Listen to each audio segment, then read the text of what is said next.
boom. My mother was a really wonderful musician. She was a pianist, singer, until smoking took her voice away.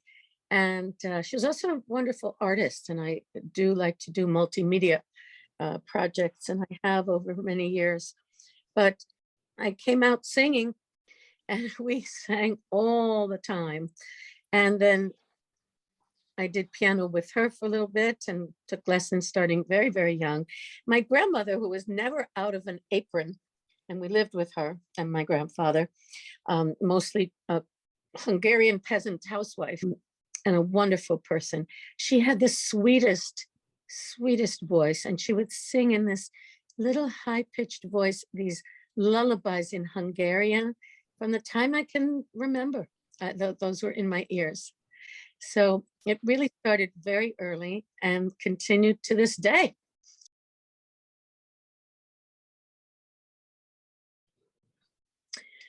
What music does for me, it is the framework of my daily life.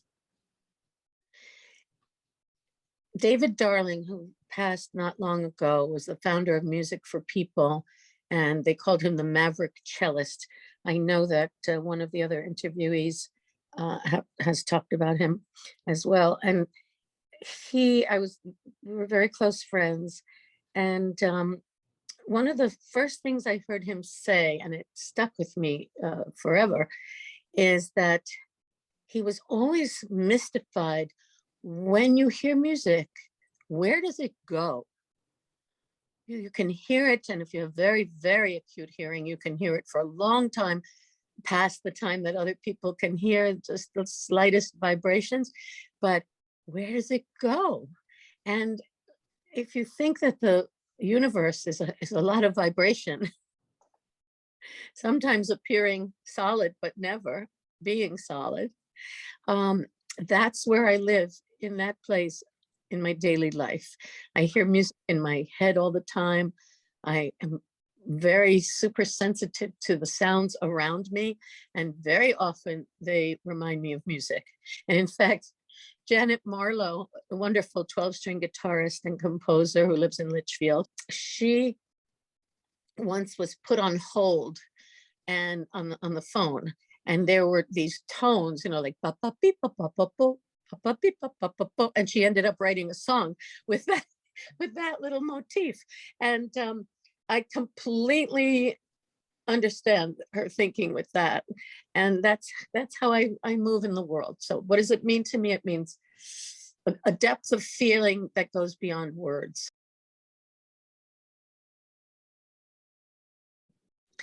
No one favorite, although if I'm really coaxed and I have to choose one, I have to say it would be Brazilian music. But I have been exposed, thank goodness, my entire life to an extremely wide range. I studied classical piano. I sang in church choirs. I did a lot of folk music and music of the protest movement back in the 50s and 60s. People like Pete Seeger, his kids were at my school. This land is your land, right? There were people like Earl Robinson teaching because of the blacklist, and he was the one who wrote "The Ink is Black, the Page is White," which became a very, very well-known song. And I had a lot of exposure to music from different European countries, mostly the folk music of Eastern Europe, South American music, as I said, Brazilian, which has a lot in common with the music of, for example, Argentina, and Venezuela, but really is its own beast, its own animal. Show tunes, show music. I did a lot of performing for a while, and the Great American Songbook, that's very much a part of my heart. And jazz, although I'm not a jazz singer or pianist, that's very much a part of me. I left out a whole bunch of genres, but children's music. I mean, I learned some of the songs that I used when I performed for children and did workshops with children when I was a little child myself. And my first professional gigs were when I was 12. So, lot of different music. So why did I say if I'm forced to really choose, it had to be Brazilian? It would, because there is a synthesis in Brazilian music of African rhythms, and the demeanor, the character of Brazilian people, which is incredibly open and free. Obviously not every single person, but the general nature. There's a oneness with nature itself and with the sea. And maybe because I'm an Aquarian, who knows? I don't know much about it except it's a water sign. It speaks to me. There's a sensuality to it.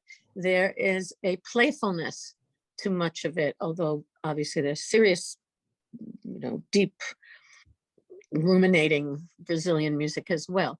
But that's really, there's a beauty to it that is a great synthesis that I love. It's so hard to focus and listen in this day and age. We have our phones, we're glued to our phones and we're glued to our laptops, and there's distractions. The news is ubiquitous. When I was growing up, TV wasn't even, oh my God, I feel old for a second here. TV wasn't on 24 hours a day, and we only had a few channels, but it's really difficult. I'm finding out, I hear from people, to just let go and listen. And that's true about how we communicate with each other without music being a factor in it. Although one could say our speaking voices are melodic in one way or another. So when you can really shut everything else off as best possible and listen, as they say in, I guess it's Buddhism, shut down the monkey mind too, where your thoughts are jumping from laundry list to, the meaning of Beethoven. In fact, there's a great TED talk, Benjamin Zander, but it's all about how he believes everyone can love classical music. You just have to know how to listen to it. So really trying to be still and listen with no expectations. That's the biggest takeaway, I would say, for the community at large. Be open to other cultures. Mm-hmm. So we like the familiar, but boy, do we gain a lot by being open. It doesn't mean you have to love it, just being open to hearing it. I mean, that's a metaphor, musical metaphor, for how we hopefully could one day have world peace. Listen to each other. The New York Times had an article in the magazine section a number of years ago, and I think the title was when the singing stopped. If not that title, it's very close. And it was about how, particularly in Africa, there was a song to go with every activity, which we had here as well. And obviously the biggest example is a lullaby, right? That has stayed with us. But there is, in this country, I'm going to the shucking of the corn. That's about getting all the harvest and shucking that corn. Music has been relegated around the world, not just here, but we tend to produce most of it, to professionals. And we have been stripped as laymen, as lay people, of music and being able to sing without any kind of embarrassment or fear or sense of, we're not good enough, we're going to be criticized, that kind of thing. We're told they're the ones who can do it because they're the professionals. And so it's a long way of explaining that when children are exposed and get to hear and participate in music, at an early age and they continue with that, there is a part of them that becomes not conscious, but on an unconscious level, music is a part of who they are. And that allows them to have a dimension that unfortunately some do not have. And I cannot tell you how many people have come here, adults particularly, who have said, I can't sing. I was told I can't sing and I can't carry a tune, and just to mouth the words in school, that kind of thing. That to me is, it's like a little murder. It's taking away a part of somebody's potential and somebody's being. So Diane Wolkstein, and that's Wolkstein. She has a story about being a storyteller. She was a folklorist, a mythologist, and she was the official storyteller of New York City for decades, and collected stories from all over the world and won 23 awards for her books. And really was almost single-handedly responsible for the art form being rejuvenated and a great resurgence of the art and craft of storytelling. And unfortunately, she died quite suddenly when she was doing research on stories in China. We did a memorial service for her at the Scandinavia House in the Victor Borge Auditorium. And Victor Borge was a wonderful pianist and humorist and much beloved all over the world. So I was honored to be asked, along with Therese Plaire, who's a storyteller and a musician, to write and perform a song in Diane Wolkstein's honor to do at this memorial. And I honestly haven't done it in a long time, so I'm gonna give it a try right here and now. Can you hear this okay? Pass it on and on, that's the storyteller's story. Hand it down, makes the storyteller's day. Voices of the past, sharing breath and soul of ancient lands. Peace and understanding, that's the storyteller's way. The storyteller bakes you a storytelling cake. Old and young, hear the spellbinding tales, weaving together oranges and monkeys, talking frogs, twisted tricksters, dancing wares from the heart. Pass it on and on, that's the storyteller's story. Hand it down, makes the storyteller's day. Voices of the past, sharing breath and soul of ancient lands. Peace and understanding, that's the storyteller's way. Storytellers paint you colorful pictures, making a collage of a distant place. Gift you with the wisdom of enchanted forests, stretching the way you see time and space from the heart. Pass it on and on, that's the storyteller's story. Hand it down, makes the storyteller's day. Voices of the past, sharing breath and soul of ancient lands. Peace and understanding, that's the storyteller's way. Storytellers listen on the listener's journey. Everybody hears the tale in his own way. Peals of laughter mixed with shrieks of horror, strengthening community day by day from the heart. Pass it on and on, that's the storyteller's story. Hand it down, makes the storyteller's day. Voices of the past, sharing breath and soul of ancient lands. Peace and understanding, that's the storyteller's way. That's the storyteller's way. That's the storyteller's way.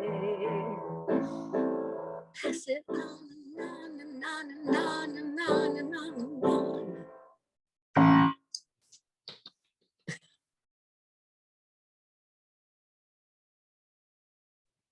let go of the us and them. It's what it says in this song. Storytellers listen on the listener's journey.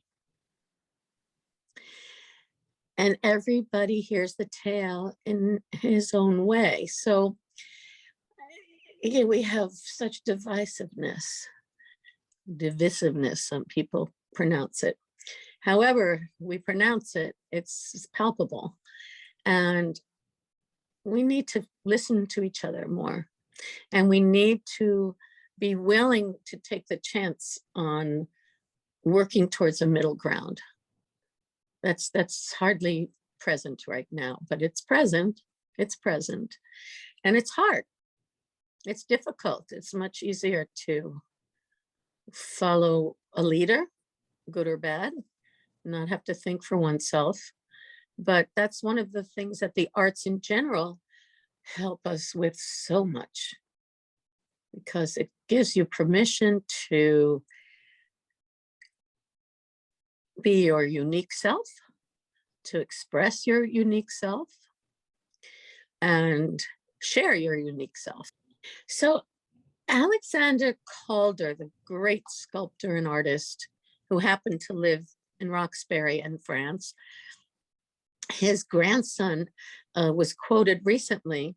I think maybe there was a show, or is a show in New York that was a kind of retrospective not that long ago. And he said, my grandfather's life and work as an artist unfolded. There wasn't a plan per se. And, you know, we would be better off if we allowed that to happen more often. I'm not saying we don't have any plan, but to hear the inner voice. And at one point when I was singing at night, you know, with a band and doing club dates and, you know, more sophisticated adult stuff, which I loved, I had a happenstance that allowed me to move into what I had done when I was 12 and 13 and 14 and 15. And that is do a musical program for children that I wrote and designed and created a character. And I listened to that inner voice, and it really became a huge part of my life, and who not just who I am, but helped me develop who I am and work with the children, which was a big blessing. Our potential is so extraordinary. Yeah. Music. I love